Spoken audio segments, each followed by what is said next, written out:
السلام علیکم ورحمۃ اللہ وبرکاتہ۔ خطبہ جمعہ مسجد نبوی از ڈاکٹر علی بن عبد الرحمن الحذیفی حفظہ اللہ تعالی۔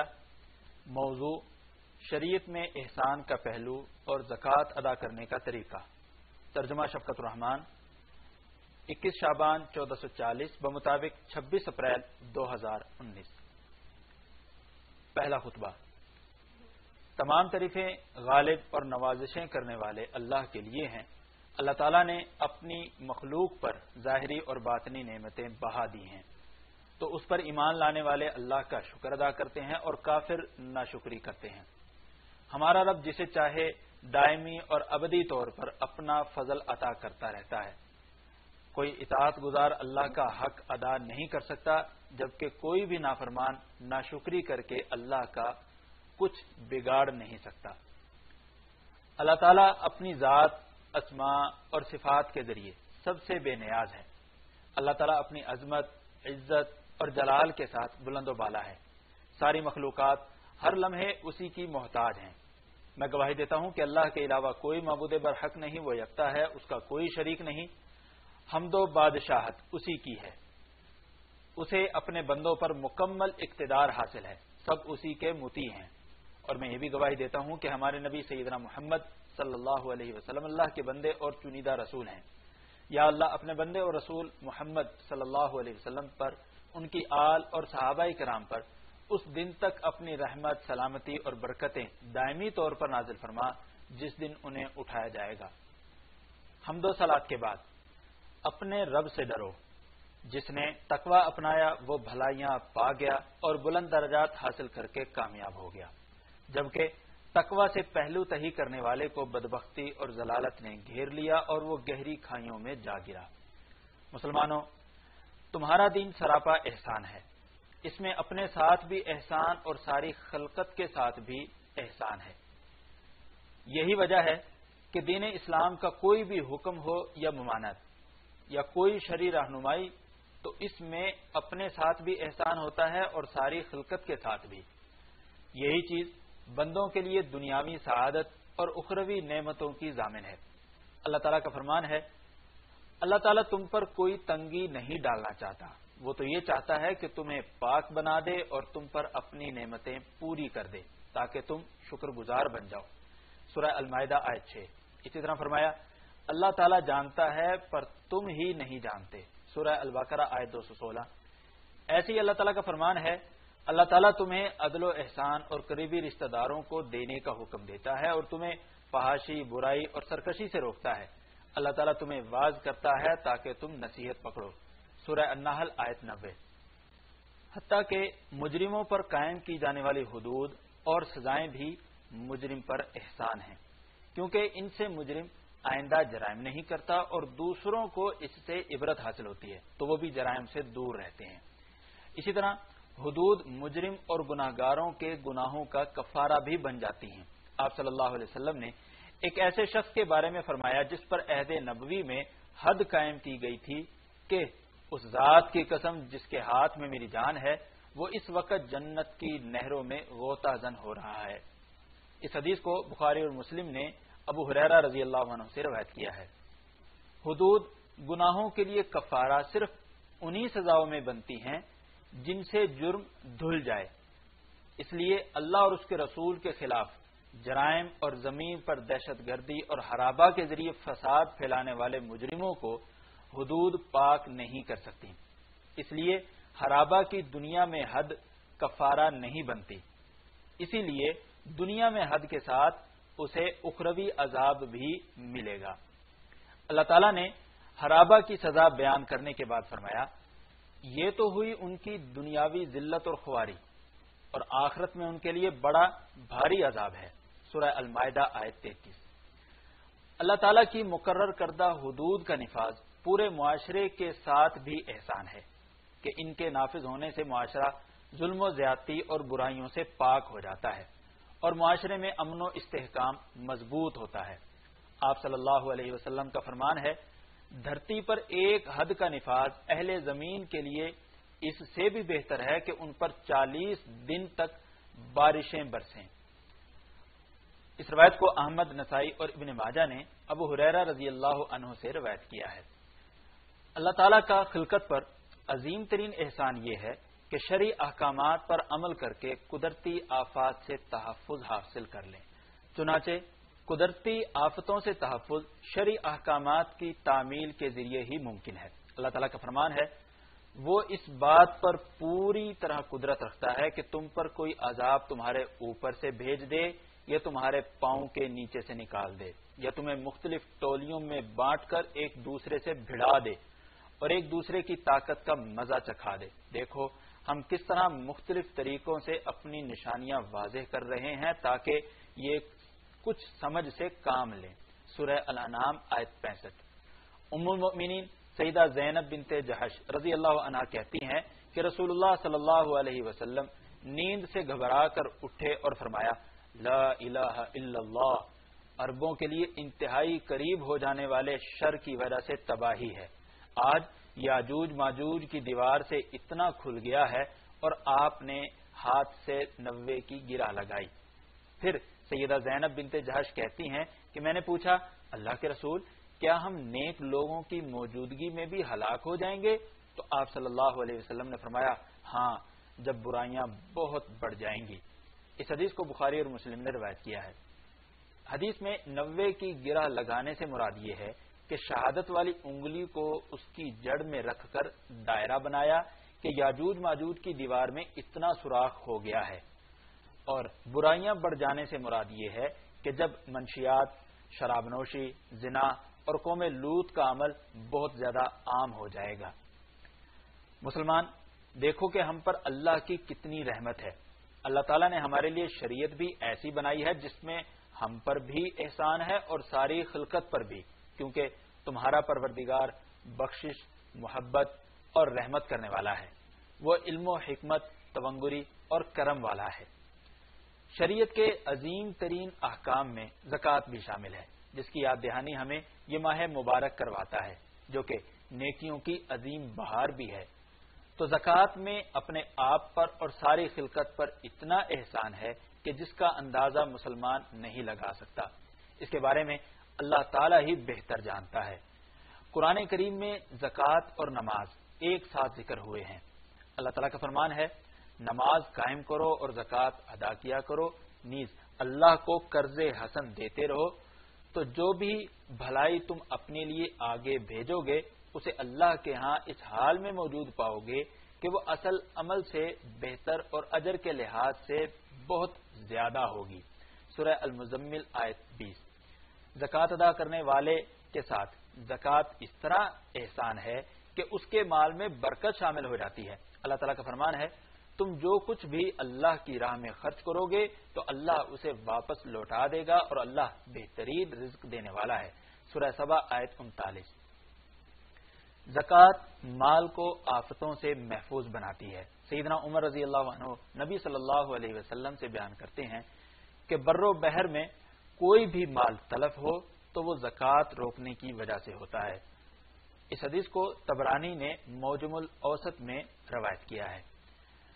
اور سیدہ عائشہ رضی اللہ عنہا نبی صلی اللہ علیہ وسلم سے بیان کرتی ہیں کہ آپ صلی اللہ علیہ وسلم نے فرمایا، صدقے یا زکوٰۃ کا مال کسی مال میں رہ جائے تو اسے تباہ کر دیتا ہے۔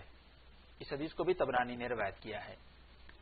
زکوٰۃ ادا کر کے انسان اپنا فائدہ کرتا ہے، وہ اس طرح کہ عذاب سے تحفظ مل جاتا ہے، جیسے کہ ابو ہریرہ رضی اللہ عنہ کہتے ہیں کہ رسول اللہ صلی اللہ علیہ وسلم نے فرمایا، جو بھی سونے اور چاندی کا مالک ان کا حق زکوٰۃ ادا نہیں کرتا تو جب قیامت کا دن ہوگا اسی سونے چاندی کو اس کے لیے آگ کی تختیاں بنا دیا جائے گا اور انہیں جہنم کی آگ میں گرم کر کے اس کے پہلو، پیشانی اور پشت کو داغا جائے گا۔ جب وہ ٹھنڈی ہو جائیں گی انہیں پھر سے اس کے لیے گرم کر کے لایا جائے گا۔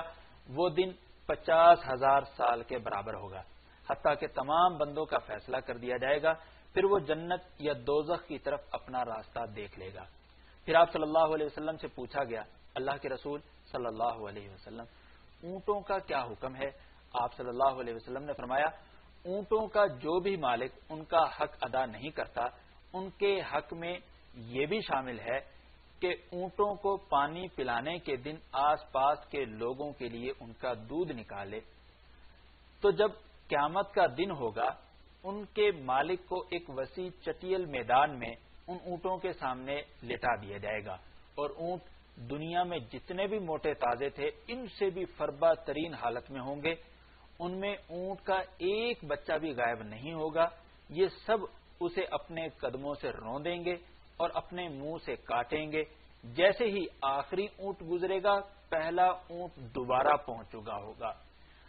وہ دن 50,000 سال کے برابر ہوگا۔ پھر آپ صلی اللہ علیہ وسلم سے پوچھا گیا، اللہ کے رسول صلی اللہ علیہ وسلم، گائے اور بکریوں کا کیا حکم ہے؟ آپ صلی اللہ علیہ وسلم نے فرمایا، گائے اور بکریوں کا جو بھی مالک ان کا حق ادا نہیں کرتا تو جب قیامت کا دن ہوگا اسے ایک وسیع چٹیل میدان میں لٹا دیا جائے گا اور اس کا کوئی ایک جانور بھی غائب نہیں ہوگا، وہ اسے اپنے سینگوں سے ماریں گے اور اپنے سموں سے روندیں گے، جیسے ہی آخری جانور گزرے گا پہلا جانور دوبارہ پہنچ چکا ہوگا، وہ دن 50,000 سال کے برابر ہوگا۔ اس حدیث کو بخاری اور مسلم سمیت دیگر محدثین نے روایت کیا ہے۔ زکوٰۃ دینے والا شخص اپنا فائدہ اس طرح بھی کرتا ہے کہ اسے زکوٰۃ کا اجر بڑھا چڑھا کر دیا جائے گا۔ اللہ تعالیٰ کا فرمان ہے، جو بھی ایک نیکی لایا تو اس کے لیے 10 گنا زیادہ اجر ہوگا۔ سورہ الانعام آیت 160۔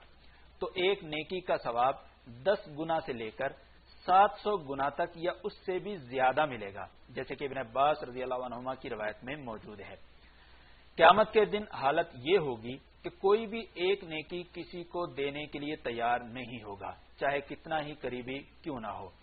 زکوٰۃ اگر غریب لوگوں کے ساتھ احسان ہے تو یہ غریبوں کا اللہ تعالی کی طرف سے امیر لوگوں پر فرض کردہ حق بھی ہے۔ زکوٰۃ در حقیقت تکافل، باہمی رحم، پیار، ترس اور مسلمانوں کی باہمی یکجہتی کا مظہر ہے۔ باہمی تعاون اور رحم دلی کے بغیر زندگی کا کوئی مزہ بھی نہیں ہے۔ نبی صلی اللہ علیہ وسلم نے غریب، مساکین اور کمزور لوگوں کے بارے میں وصیت فرمائی اور یہ بھی بتلایا کہ اللہ تعالیٰ ان کی وجہ سے مدد بھی کرتا ہے اور روزی بھی دیتا ہے۔ آپ صلی اللہ علیہ وسلم کا فرمان ہے، تمہیں مدد اور روزی تمہارے کمزور لوگوں کی وجہ سے ہی ملتی ہے۔ بخاری نے اسے سعد بن ابی وقاص رضی اللہ عنہ سے روایت کیا ہے۔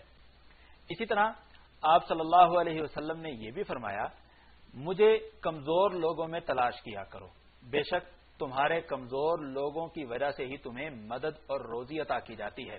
اس حدیث کو ابو داود نے سیدنا ابو درداء رضی اللہ عنہ سے جید سند کے ساتھ روایت کیا ہے۔ اس کی وجہ یہ ہے کہ اللہ تعالیٰ منکسر اور متواضع دل رکھنے والوں کے ساتھ ہوتا ہے۔ غریب لوگ مالدار لوگوں سے ضائع ہونے والے اپنے حقوق کے متعلق جھگڑا کریں گے، جیسے کہ سیدنا انس رضی اللہ عنہ نبی صلی اللہ علیہ وسلم سے بیان کرتے ہیں کہ آپ نے فرمایا، مالدار لوگوں کے لیے روز قیامت غریبوں کی جانب سے تباہی ہوگی۔ غریب کہیں گے، پروردگار، انہوں نے ہمارے وہ حقوق غصب کیے جو تو نے ان پر ہمارے لیے فرض کیے تھے۔ اس پر اللہ تعالیٰ فرمائے گا، مجھے میری عزت اور جلال کی قسم، میں لازمی طور پر تمہیں اپنے قریب کروں گا اور انہیں یقیناً اپنے سے دور رکھوں گا۔ اس حدیث کو طبرانی نے معجم الاوسط اور معجم الصغیر میں روایت کیا ہے۔ سونا اور چاندی جب نصاب تک پہنچ جائے تو اس میں اللہ تعالیٰ نے زکوٰۃ فرض کی ہے۔ ہر ایک کے نصاب میں سے 40واں حصہ زکوٰۃ فرض ہے۔ تو سونے کا نصاب 85 گرام یا اس کے مساوی نقدی نوٹ ہیں، جبکہ چاندی کا نصاب چاندی کے عربی 56 ریال تقریباً 595 گرام چاندی یا اس کے مساوی نقدی نوٹ ہیں۔ تو اس نصاب میں سے اور جو اس سے زائد ہو اس کی بھی زکوٰۃ ادا کرے۔ اگر دولت نقدی نوٹوں کی صورت میں ہو تو اس میں اصول یہ ہے کہ ہر ایک 100 ریال میں سے 2.5 ریال زکوٰۃ ادا کرے۔ زیور جو بطور خزانہ ہو یا استعمال کے لیے ہو تو نصاب پورا ہونے کی صورت میں ہر 2 پر اہل علم کے صحیح ترین موقف کے مطابق زکوٰۃ واجب ہے، کیونکہ زکوٰۃ کی فرضیت میں کتاب و سنت کے دلائل عام ہیں۔ بکریوں کا نصاب 40 بکریاں ہیں اور ان کی زکوٰۃ میں 1 بکری زکوٰۃ کے طور پر دینا ہوگی۔ 40 سے زیادہ بکریوں کی تفصیل اہل علم سے پوچھ سکتے ہیں۔ گائے کا نصاب 30 گائے ہیں، ان کی زکوٰۃ میں 1 سالہ بچڑا دینا ہوگا۔ اونٹوں کا نصاب 5 اونٹ ہیں اور ان کی زکوٰۃ میں 1 بکری دینی ہوگی۔ اس سے زائد ہوں تو ان کی تفصیل اہل علم سے پوچھ سکتے ہیں۔ سامان تجارت کچھ بھی ہو، زمین یا گاڑیاں وغیرہ، جس چیز کو بھی خرید و فروخت اور تجارت کے لیے رکھا گیا ہے ان میں زکوٰۃ ہے۔ ان کی مجموعی قیمت میں سے 40واں حصہ 1 سال کے بعد ادا کیا جائے گا۔ اناج، کھجور اور کشمش جیسی زرعی پیداوار جنہیں بنیادی غذا کے طور پر استعمال کیا جاتا ہے ان میں بھی زکوٰۃ ہے۔ چنانچہ جب ان کا نصاب پورا ہو جائے اور ان کی آبپاشی بغیر محنت کے ہو تو 10واں حصہ، اور اگر ان کی آبپاشی محنت کے ساتھ ہو تو 20واں حصہ زکوٰۃ ہے، جیسے کہ احادیث میں اس کی تفصیل موجود ہے۔ زرعی اجناس کا نصاب نبی صلی اللہ علیہ وسلم کے زمانے کے 300 صاع ہیں اور 1 صاع کی مقدار تقریباً 2 کلو 40 گرام ہے۔ زکوٰۃ کے علاوہ جو کچھ بھی مسلمان واجب یا مستحب خرچے کرتا ہے اس پر بھی اجر و ثواب ملتا ہے۔ مسلمان خصوصی طور پر ماہ رمضان میں ایک دوسرے سے بڑھ چڑھ کر خیر و بھلائی کے کاموں میں حصہ لیتے ہیں، جیسے کہ ابو ہریرہ رضی اللہ عنہ سے مروی ہے کہ نبی صلی اللہ علیہ وسلم نے فرمایا، جو کوئی پاک اور عمدہ چیز کا صدقہ کرے، اور اللہ تعالیٰ پاک اور عمدہ چیز ہی قبول فرماتا ہے، تو رحمان اسے اپنے دائیں ہاتھ میں لے لیتا ہے، اگرچہ ایک کھجور ہی ہو، وہ رحمان کی ہتھیلی میں بڑھتی جاتی ہے حتیٰ کہ پہاڑ سے بھی بڑی ہو جاتی ہے۔ اللہ تعالیٰ اس چیز کو اس طرح پالتا ہے جس طرح تم میں سے کوئی اپنے بچھیرے کو پالتا ہے۔ اس حدیث کو بخاری مسلم نے روایت کیا ہے۔ ابو امامہ رضی اللہ عنہ روایت کرتے ہیں کہ رسول اللہ صلی اللہ علیہ وسلم نے فرمایا، بھلائی کرنے والا بری موت سے بچ جاتا ہے، چھپ کر مخفی صدقہ اللہ کے غضب کو ٹھنڈا کر دیتا ہے، صلہ رحمی عمر میں اضافے کا باعث بنتی ہے۔ طبرانی نے اسے معجم الکبیر میں روایت کیا ہے۔ ابو ہریرہ رضی اللہ عنہ سے روایت ہے کہ رسول اللہ صلی اللہ علیہ وسلم نے فرمایا، صدقہ پروردگار کے غصے کو ٹھنڈا کر دیتا ہے اور بری موت سے بچاتا ہے۔ اور علی رضی اللہ عنہ سے روایت ہے کہ نبی صلی اللہ علیہ وسلم نے فرمایا، صدقہ کرنے میں تاخیر مت کرو کیونکہ آزمائش صدقے پر غالب نہیں آ سکتی۔ اے مسلم، تم اللہ کا کرم اور جود و سخا دیکھو، اللہ تعالیٰ نے کس طرح ڈھیروں خیر و بھلائیاں عطا کی ہیں، معمولی اور تھوڑی سی مقدار خرچ کرنے کو پسند بھی کیا اور پھر اس پر ڈھیروں اجر و ثواب بھی بتلایا۔ اگر تمام مالدار حضرات اپنی زکوٰۃ ادا کریں تو مسلمانوں میں کوئی بھی فقیر نہ رہے۔ اللہ تعالیٰ کا فرمان ہے، آپ میرے ایمان لانے والے بندوں کو کہہ دیں کہ وہ نماز قائم کریں اور جو کچھ ہم نے انہیں دیا اسی میں سے خفیہ اور اعلانیہ خرچ کریں، قبل ازیں کہ وہ دن آ جائے جس میں خرید و فروخت یا تعلق داری کچھ بھی نہیں ہوگا۔ سورہ ابراہیم آیت 31۔ اللہ تعالیٰ میرے اور آپ سب کے لیے قرآن کریم کو خیر و برکت والا بنائے، مجھے اور آپ سب کو اس کی آیات سے مستفید ہونے کی توفیق دے اور ہمیں سید المرسلین صلی اللہ علیہ وسلم کی سیرت اور ٹھوس احکامات پر چلنے کی توفیق دے۔ میں اپنی بات کو اسی پر ختم کرتے ہوئے اللہ سے اپنے اور تمام مسلمانوں کے گناہوں کی بخشش چاہتا ہوں، تم بھی اسی سے گناہوں کی بخشش مانگو۔ دوسرا خطبہ۔ تمام تعریفیں اللہ کے لیے ہیں، وہ جلال اور کرم والا ہے، اس کا غلبہ ناقابل تسخیر ہے۔ میں معلوم اور نامعلوم سب نعمتوں پر اپنے رب کی حمد و شکر بجا لاتا ہوں، وہی احسان اور انعام کرنے والا ہے۔ میں گواہی دیتا ہوں کہ اللہ کے سوا کوئی معبود برحق نہیں، وہ اکیلا ہے، اس کا کوئی شریک نہیں، وہ بادشاہ پاکیزہ اور سلامتی والا ہے۔ اور یہ بھی گواہی دیتا ہوں کہ ہمارے نبی سیدنا محمد اللہ کے بندے اور رسول ہیں۔ آپ نے ہر قسم کی خیر و بھلائی کی لوگوں کو دعوت دی۔ یا اللہ اپنے بندے اور رسول محمد صلی اللہ علیہ وسلم پر، ان کی آل اور تمام صحابہ کرام پر ڈھیروں رحمت، سلامتی اور برکتیں نازل فرما۔ حمد و صلات کے بعد اپنے پروردگار سے ڈرو اور قرب الہی حاصل کرنے کے لیے نیکیاں کرو، گناہوں سے دور رہو تو تم زندگی میں اور مرنے کے بعد ہر قسم کی کامیابیاں پا جاؤ گے۔ لوگو، اللہ تعالیٰ نے تمہیں تمہارے دشمن شیطان سے خبردار کر دیا ہے۔ یہی شیطان تمہیں ہمہ قسم کی بھلائی سے روکتا ہے اور ہر قسم کی برائی کی دعوت دیتا ہے، صرف اس لیے کہ شیطان کے پیروکار بڑھ جائیں اور گمراہ ہو جائیں۔ اللہ تعالیٰ کا فرمان ہے، لوگو یقیناً اللہ کا وعدہ سچا ہے، اس لیے دنیا کی زندگی تمہیں دھوکے میں نہ ڈالے اور نہ ہی کوئی دغا باز تمہیں دھوکہ دے سکے۔ بلا شبہ شیطان تمہارا دشمن ہے، اسے اپنا دشمن سمجھو، وہ اپنے پیروکاروں کو اس لیے بلاتا ہے کہ وہ بھی جہنمیوں میں شامل ہو جائیں۔ سورہ فاطر آیت 5 اور 6۔ گزشتہ اتوار کو رونما ہونے والے المناک حادثے میں سیکورٹی فورسز کے جوانوں کو نشانہ بنایا گیا۔ یہ انتہائی گھناؤنا جرم، فساد اور بھیانک پاپ ہے۔ یہ مسلمانوں کی اجتماعیت اور حکمران کے خلاف بغاوت ہے۔ اس میں معصوم اور محترم جانوں کو قتل کرنے کا اقدام ہے۔ یہ ملکی امن و استحکام پر جارحیت اور سنسنی و دہشت گردی پھیلانے کا باعث ہے۔ ہم سب اس امید میں تھے کہ منحرف لوگ عبرت حاصل کر لیں گے اور شیطان نے ان کے لیے جن ماضی کے کاموں کو مزین کر دیا ہے ان سے باز آ جائیں گے اور زیادہ حق اپنائیں گے، دہشت گردی سے رک جائیں گے، لیکن وہ اب تک اسی پر مصر ہیں۔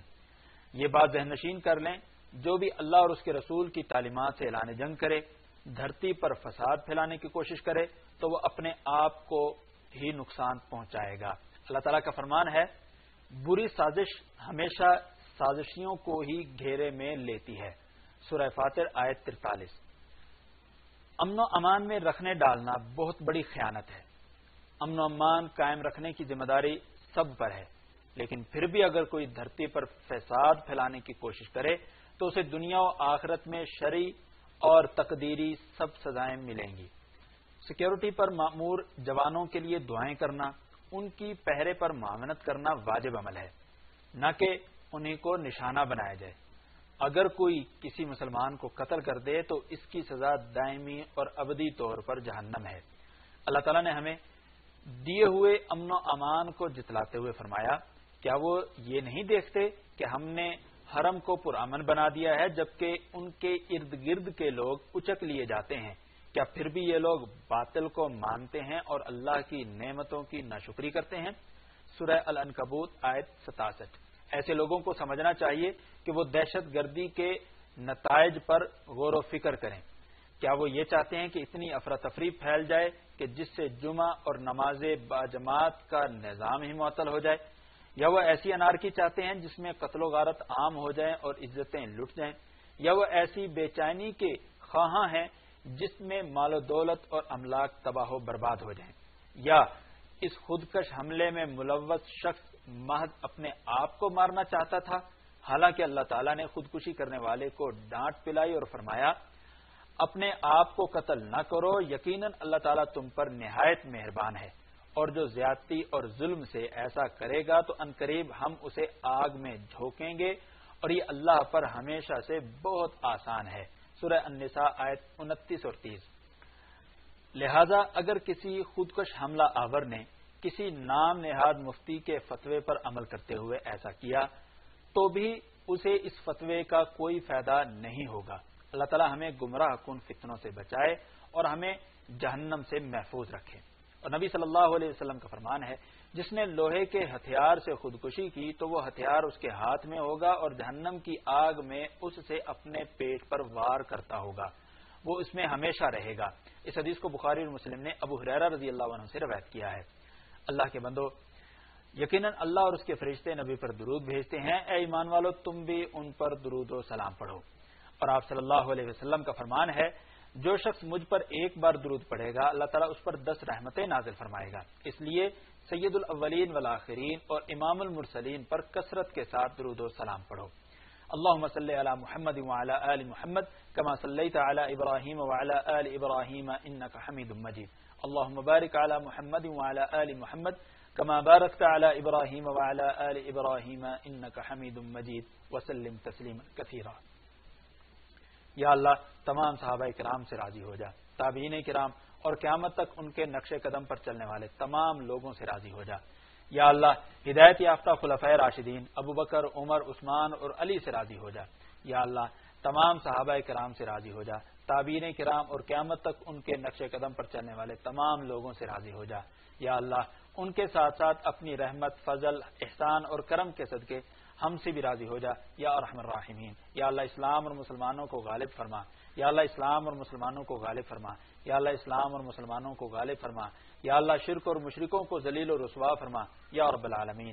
یا اللہ ہمیں گمراہ کن فتنوں سے محفوظ فرما، یا اللہ ہمیں تیرے نبی صلی اللہ علیہ وسلم کے سیدھے رستے پر قائم دائم کر دے، یا اللہ ہمیں حق بات کو حق سمجھنے کی توفیق دے اور پھر اتباع حق بھی عطا فرما، یا اللہ ہمیں باطل کو باطل سمجھنے کی توفیق دے اور پھر اس سے اجتناب کرنے کی قوت بھی عطا فرما، یا اللہ اپنی رحمت کے صدقے ہمارے لیے باطل کو پیچیدہ مت بنانا مبادا ہم گمراہ ہو جائیں یا ارحم الراحمین۔ یا اللہ پریشان حال مسلمانوں کی پریشانیاں ختم فرما دے، یا اللہ پریشان حال مسلمانوں کی پریشانیاں ختم فرما دے، یا اللہ مصیبت زدہ مسلمانوں کی تکالیف دور فرما دے، یا اللہ مقروض مسلمانوں کے قرضے چکا دے، یا اللہ تمام مسلمان بیماروں کو شفایاب فرما دے، یا اللہ تمام مسلمان بیماروں کو شفایاب فرما دے، یا اللہ اپنی رحمت کے صدقے تمام مسلمان بیماروں کو شفایاب فرما دے یا ارحم الراحمین۔ یا اللہ ہمیں اپنے نفسوں اور برے اعمال کے شر سے محفوظ فرما، یا اللہ ہمیں اور ہماری اولاد کو انسانی اور جناتی شیاطین،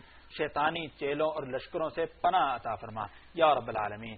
یا ذوالجلال والاکرام بے شک تو ہر چیز پر قادر ہے، یا اللہ اپنی رحمت کے صدقے تمام مسلمانوں کو اور ان کی اولادوں کو بھی شیطان مردود سے محفوظ فرما یا ذوالجلال والاکرام۔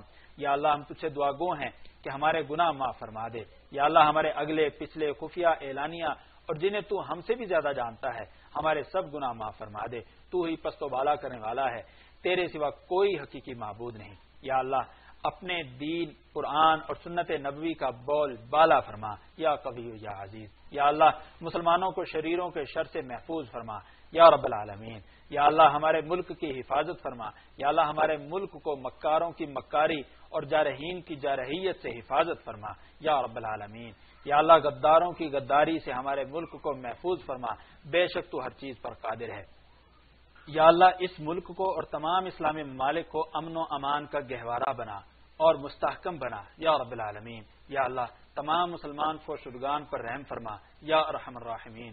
یا اللہ اے ہمارے پروردگار ہمیں ایک لمحے یا اس سے بھی کم وقت کے لیے بھی ہمارے اپنے رحم و کرم پر مت چھوڑنا۔ یا اللہ خادم حرمین شریفین کو تیرے پسندیدہ کام کرنے کی توفیق عطا فرما، یا اللہ ہر نیکی کے کام میں ان کی مدد فرما، ان کی تیری مرضی کے مطابق رہنمائی فرما اور ان کے تمام اعمال اپنی رضا کے لیے قبول فرما یا رب العالمین۔ یا اللہ انہیں صحت و عافیت سے نواز، یا اللہ ان کے ولی عہد کو بھی تیرے پسندیدہ کام کرنے کی توفیق عطا فرما، یا اللہ ان کی تیری مرضی کے مطابق رہنمائی فرما، یا اللہ ان کی بھی تمام بھلائی کے کاموں کے لیے مدد فرما یا رب العالمین، بے شک تو ہر چیز پر قادر ہے۔ یا اللہ دونوں کے ذریعے اپنے دین کو غالب فرما، تیرے سوا کوئی حقیقی معبود نہیں، تو ہی رب العالمین ہے۔